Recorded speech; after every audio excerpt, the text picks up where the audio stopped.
तो ये भी पूछा हुआ क्वेश्चन है 9th-10th स्टैंडर्ड के लिए जो बीपीएससी एग्जाम कंडक्ट करती है बिहार में, उसमें पूछा हुआ क्वेश्चन है। ठीक है, तो आपको ये नहीं देखना है कि 9th-10th में पूछा गया तो हम 1 to 5 के लिए कर रहे हैं या 6 to 8 के लिए कर रहे हैं तो हम नहीं करेंगे। नहीं, आपको स्टैंडर्ड थोड़ा सा बढ़ा के रखना है। ऐसा नहीं कि 5th लेवल का आप बुक सॉल्व करके बैठे हुए हैं, तो आपको तैयार रहना है बड़े लेवल के लिए भी। ठीक, या फिर ऐसा नहीं कि टीचिंग वाले एग्जाम में पूछा जाता है तो हमें टीचर के लिए नहीं कर रहे हैं तो हम क्यों देखें।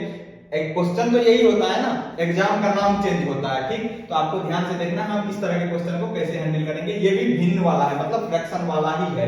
क्वेश्चन क्या दिया हुआ है ये देखेंगे। एक भिन्न का हर उसके अंश से 2 अधिक है। ठीक है, यहाँ यदि भिन्न एवं व्युत्क्रम का योग इतना है तब भिन्न क्या होगा। कह रहा है कि भिन्न का हर जो है मतलब डिनोमिनेटर जो है उसके न्यूमरेटर से 2 अधिक है। कौन अधिक है?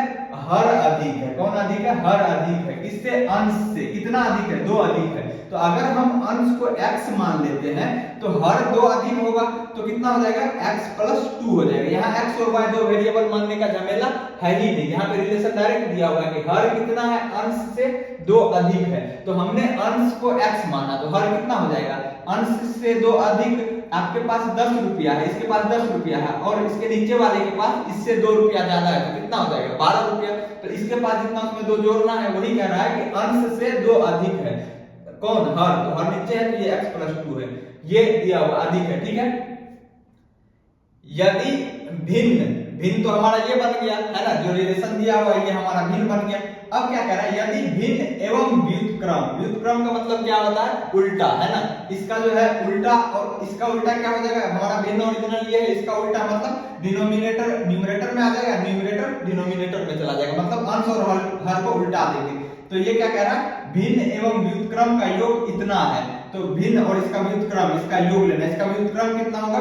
x + 2 ऊपर कर दो और x को नीचे कर दो, मतलब डिनोमिनेटर न्यूमरेटर में आ गया और न्यूमरेटर डिनोमिनेटर में आ गया। इसका योग कितना दिया हुआ है?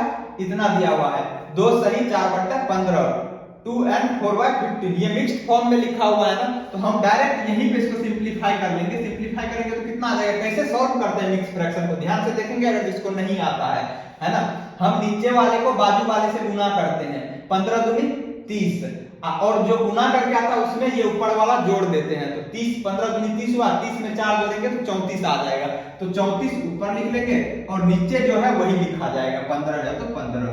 ठीक, तो जब भी मिक्स्ड फ्रैक्शन रहेगा तो उसको हम इंप्रोपर में कन्वर्ट कर लेंगे, मतलब मिश्रित भिन्न में है, इसे हम इंप्रोपर फ्रैक्शन में इस तरह से कन्वर्ट करेंगे। कैसे करते हैं? नीचे वाले को बगल वाले से गुना करते हैं होल नंबर पार्ट से, 15 दूनी 30, और ये जो ऊपर वाला है न्यूमरेटर उसको जोड़ देते हैं, 15 दूनी 30 और 30 में 4 जोड़ेंगे 34, उसको हम न्यूमरेटर में लिख लेते हैं, डिनोमिनेटर में जो पहले से वही आएगा।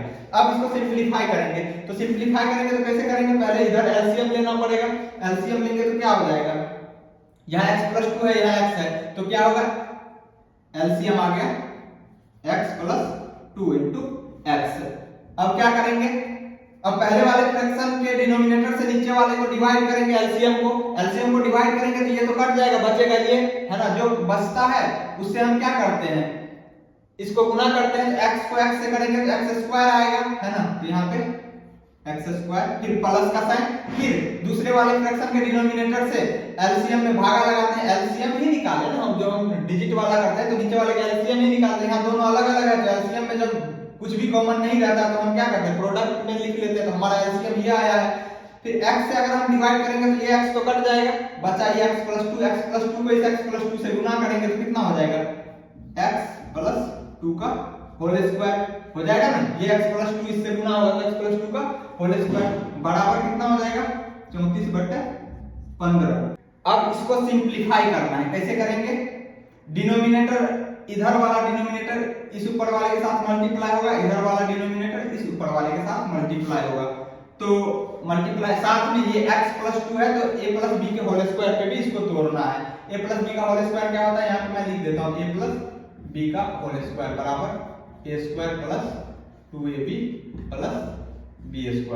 ये फॉर्मूला होता है a + b का होल स्क्वायर। तो अब हम करेंगे, इधर सिंपलीफाई करते चलिए, कितना हो जाएगा? 15x² + 15 इंटू इसको a + b का होल स्क्वायर में तोड़ेंगे तो कितना आ जाएगा? x² + 4x + 4, ठीक है, बराबर ये 34 के साथ ये गुना होगा तो कितना हो जाएगा 34x इंटू एक्स प्लस 2। अब अगर हम इसको सिंप्लीफाई करते, थोड़ा पीछे खिसका के लिखता हूँ, से यही कर दिया आपने। 34x प्लस 34 है ना, 34x 34x हुआ। हाँ 34x प्लस 2 को गुना करेंगे ना। हाँ तो अभी ये 34x प्लस 2 जो है ना ये अब मल्टीप्लाई होगा ना बारी बारी से, अभी ब्रैकेट में हम अगले स्टेप में मल्टीप्लाई होगा। अब पहले 34x को इससे भी गुना करना है, 34x को भी इससे भी करना है, क्योंकि ये x अकेला था ना तो इसको हमने 34 के साथ डायरेक्ट मल्टीप्लाई कर दिया। अभी अगले स्टेप में इसको हम करेंगे। तो यहाँ से अब देखो यहाँ पे आ जाएगा 15x² प्लस ये 15 इस ब्रैकेट के हर एक टर्म के साथ गुना होगा तो 15 को x से करेंगे तो 15x² प्लस 15 को 4 से करेंगे तो 15 चौके 60 है ना, 15 4 जा कितना होता है 60x। ठीक, फिर 15 को 4 से करेंगे तो 15 चौके 60 प्लस 60 बराबर 34x को x से करेंगे तो कितना हो जाएगा 34x² और फिर 34x को 2 से करेंगे तो कितना हो जाएगा 34 दूनी 68x। ठीक है, अब हम सिंपलीफाई करेंगे, कैसे करेंगे, इन सभी टर्म को हम इधर लेके चले जाते हैं, ठीक, या फिर इसको हम इधर लेके चले आते हैं तो क्या हो जाएगा।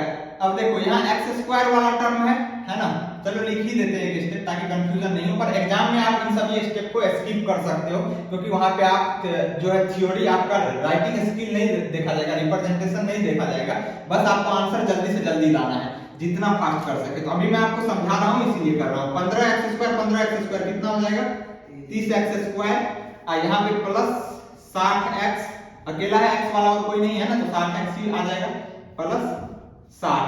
ये 34x² RHS में LHS में आएगा तो साइन चेंज होगा, इधर 34x² का साइन प्लस का है तो इधर आएगा तो माइनस, कितना हो जाएगा माइनस 34x²। फिर ये 68x का साइन प्लस का है, RHS में LHS में लाएंगे तो कितना हो जाएगा माइनस 68x बराबर 0। अब क्या करना है, x² यहाँ भी है और यहाँ भी है तो यहाँ 34x² प्लस में है, यहाँ माइनस में है तो कितना हो जाएगा, इसको सिंपलीफाई करेंगे तो माइनस 4x²। ठीक है, यहाँ पे 60x प्लस में है और यहाँ पे 68x किस में है माइनस में है तो माइनस कितना सिंपलीफाई करेंगे तो कितना हो जाएगा माइनस 8x। इसको भी कर दिया, इसको भी ले लिया, इसको भी ले लिया, इसको भी ले लिया, बचा क्या 60 प्लस 60 बराबर 0। ठीक है, अब माइनस कॉमन, इसमें से कुछ कॉमन आ रहा है क्या, 4 कॉमन ले लेंगे, -4 कॉमन ले लेते हैं। ठीक है, -4 कॉमन लेंगे तो क्या बचेगा, यहाँ पे -4 अगर कॉमन ले लेते हैं तो इधर बचेगा x² और यहाँ पे प्लस 2x और ये 4 से भागा लगा, इसमें कितने बार में लगेगा 15 बार में लग जाएगा है ना। लेकिन यहाँ पे हमने माइनस साइन कॉमन लिया, अगर हम माइनस कॉमन लेते तो अंदर वाले सबका साइन चेंज होगा, इसका माइनस का था ये प्लस हो गया, इसका माइनस का था प्लस हो गया, लेकिन ये प्लस है तो क्या हो जाएगा माइनस कितना 15। ठीक है, जो कॉमन लेते हैं उसी से हर एक टर्म को डिवाइड करते हैं। ठीक है, अगर कॉमन लेने में दिक्कत हो रही है तो ये समझना है कि जो कॉमन लेंगे उससे हर टर्म को डिवाइड करेंगे। कॉमन क्यों लिया, क्योंकि सब में 4, ये सभी जो है 4 का मल्टीपल है। ठीक है, बराबर 0। अब ये 4 इधर जाएगा तो क्या हो जाएगा, डिवाइड होगा, 0 में -4 से डिवाइड करेंगे 0 ही होगा। ठीक, अब क्या लिख सकते हैं इसको, x² plus 2x minus 15 is equal to 0। यहां तक कोई दिक्कत नहीं है। अब हम इसको सॉल्व करेंगे, सॉल्व करेंगे तो कैसे आएगा, x² plus 2x minus 15 is equal to 0।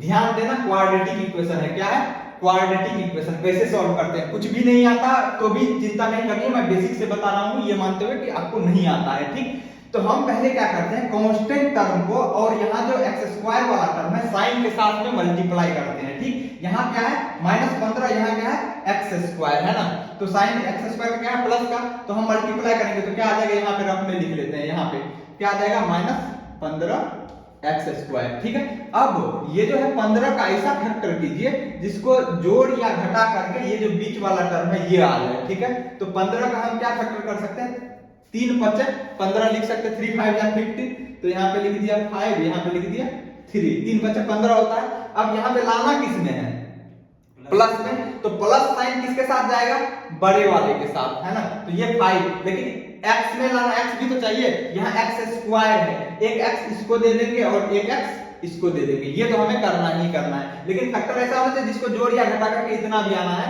और मल्टीप्लाई करके ये भी आ जाना चाहिए माइनस साइन के साथ, ठीक है। तो हम इसके साथ प्लस साइन लेंगे, कैसे पता चला, क्योंकि यहाँ प्लस में लाना है, जो बड़ा वाला होगा उसके साथ हम प्लस साइन लगाएंगे, इसके साथ माइनस साइन लगा देते हैं। अब अगर हम इन दोनों को जोड़ेंगे तो जोड़ने के बाद कितना आएगा, 2x आएगा ना, है ना।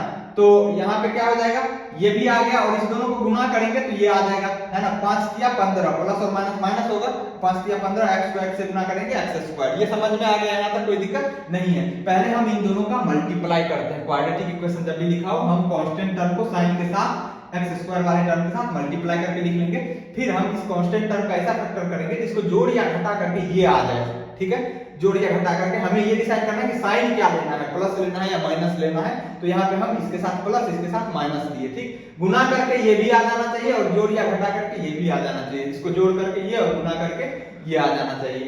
अब हम इसके जगह पे क्या लिखेंगे, लिखेंगे x square plus 5x minus 3x minus 15 equal to 0। इन दोनों को अगर हम सिंप्लीफाई करते हैं तो 2x बचेगा ना। तो अब क्या करेंगे, इस दोनों में से पहले कॉमन लेते हैं, फिर इस दोनों में से कॉमन लेंगे, ठीक। तो यहाँ पे अगर हम इस दोनों में से कॉमन लेते हैं तो क्या कॉमन आ सकता है, कॉमन वही लेते हैं जो दोनों में हो। तो x दोनों में दिख रहा है ना, तो x कॉमन ले लेंगे तो क्या आ जाएगा, x प्लस 5।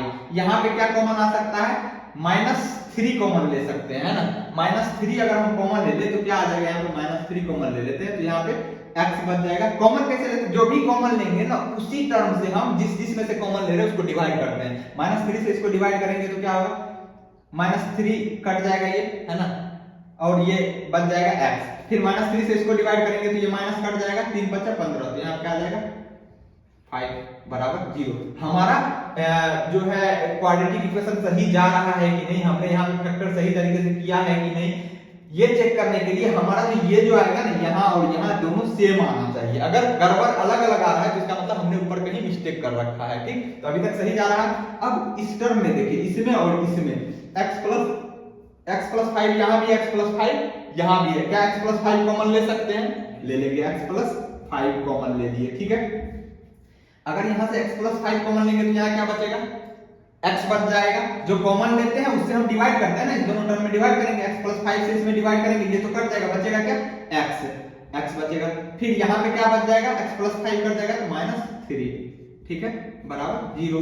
अब इन दोनों का प्रोडक्ट 0 है, तो एक बार इसको 0 करेंगे, एक बार इसको 0 करेंगे, तो x प्लस 5 अगर 0 करते हैं तो x बराबर कितना आ जाएगा, -5, और यहाँ से x माइनस 3 इक्वल टू 0 करते हैं तो x बराबर कितना आ जाएगा, 3 आ जाएगा, ठीक। तो x बराबर -5 आ रहा है और x बराबर एक वैल्यू 3 आ रहा है। अब हमें कौन सा वैल्यू लेना है जो कंडीशन को सेटिस्फाई करे। भिन्न क्या कह रहा है, भिन्न का अंश जो है हर से 2 कम होना चाहिए, या यूं कहें कि भिन्न का हर जो है अंश से 2 ज्यादा है। तो अगर हम x बराबर -5 लेते हैं, x के जगह पे -5 लेते हैं तो ऊपर क्या आ जाएगा, भिन्न बराबर क्या हो जाएगा, -5, है ना। ऊपर x के जगह पे -5, x प्लस 2 की जगह पे क्या आ जाएगा, -5 प्लस 2। अगर हम सिंप्लीफाई करते हैं तो यहाँ पे क्या आ जाएगा, -5 और नीचे -3, ऐसा आ रहा है ना। अगर हम x का वैल्यू 5 लेके हम भिन्न बनाते हैं तब, अब माइनस माइनस कट गया, बराबर क्या हो जाएगा, 5/3। तो यहाँ भिन्न क्या हो गया, 5/3। क्या इस कंडीशन को फुलफिल कर रहा है क्या, कंडीशन में क्या कर रहा है, भिन्न का हर उसके अंश से 2 अधिक होना चाहिए, हर जो है इससे 2 अधिक होना चाहिए। यहाँ पे हर क्या है 3, अंश क्या आ गया 5, यहाँ तो उल्टा हो गया, यहाँ पे अंश ही ज्यादा हो जा रहा है हर से, है ना। तो ये जो हमने x बराबर -5 लिया, ये पॉसिबल नहीं होगा, ये वैल्यू ये पॉसिबल नहीं होगा। तो x बराबर 3 लेके चेक करते हैं। अगर हम x बराबर 3 रखते हैं इस भिन्न में तो क्या हो जाएगा, 3/3 + 2। अगर वहां पे दिक्कत आ गई तो डायरेक्ट लिख सकते हो, भिन्न क्या है, x/x + 2 है ना, है ना। तो x के जगह पे अगर हम 3 रखते हैं तो क्या आ जाएगा, 3/3 + 2, तो कितना हो जाएगा, बराबर 3/5, 3/5 5। अब कंडीशन को सेटिस्फाई कर रहा है क्या? हर उसके अंश से 2 अधिक है, हर उसके अंश से 2 अधिक है। अंश कितना है? 3। हर कितना है? 5। तो 3 से 2 अधिक हो गया ना, तो ये हमारा आंसर हो जाएगा, है ना, कि भिन्न क्या हो जाएगा? 3/5। तो हमारा आंसर क्या हो जाएगा? 3/5। यही हमारा भिन्न हो जाएगा। ठीक है, यहां तक कोई दिक्कत नहीं है। स्टेप है, स्टेप करना पड़ेगा, कैलकुलेशन करना पड़ेगा। कुछ क्वेश्चन टाइम लेता है, कुछ क्वेश्चन आसान होते हैं। ठीक है, यहाँ पे आप कौन सा स्टेप स्किप कर सकते हैं, आपका कैलकुलेशन कितना फास्ट है ये मैटर करता है। लेकिन ये सभी चीज क्वाड्रेटिक इक्वेशन है जिसको सॉल्व करने आना चाहिए। सफलता के लिए मेहनत करनी पड़ेगी, कोई शॉर्टकट नहीं होता। जहां शॉर्टकट होगा मैं शॉर्टकट बताऊंगा, लेकिन शॉर्टकट भी वही काम आता है जहां आपको प्रोसेस आता हो। प्रोसेस नहीं आता है, आप सोचते हैं कि आराम से बना बनाया खीर मिल जाए, वो नहीं होने वाला है। उम्मीद करता हूं आपको सॉल्यूशन समझ आया होगा। ये क्वेश्चन आपको कॉन्सेप्ट सिखाने का एक जरिया है, चाहे आप किसी भी एग्जाम की तैयारी कर रहे हो। टीचिंग एग्जाम के लिए तो वरदान है ही है, लेकिन बाकी एग्जाम के लिए भी आप क्वेश्चन के थ्रू कॉन्सेप्ट सीख रहे हैं। बाद बाकी किसी भी एग्जाम की तैयारी कर रहे हैं, आप क्वेश्चन प्रैक्टिस कर सकते हैं इस टाइप का। ठीक है, मैंने बीपीएससी बिहार वाला ही क्यों लिया, क्योंकि उसमें 5 ऑप्शन दिए हुए रहते हैं और क्वेश्चन का लेवल भी अच्छा रहता है। इसीलिए किसी भी एग्जाम का मैं ले सकता हूँ, टीचिंग एग्जाम 1 to 12 और सीसेट, एस्टेट, या फिर आप किसी भी कॉम्पिटिटिव एग्जाम की तैयारी कर रहे हैं तो आपके लिए ये वरदान है। उम्मीद करता हूं आपको समझ में आया होगा आज का क्लास। अगर आप चैनल पे नए हैं तो चैनल को सब्सक्राइब करके बेल आइकन को दबा दीजिए। फिर मिलेंगे अगले वीडियो में, तब तक के लिए नमस्कार, जय हिंद।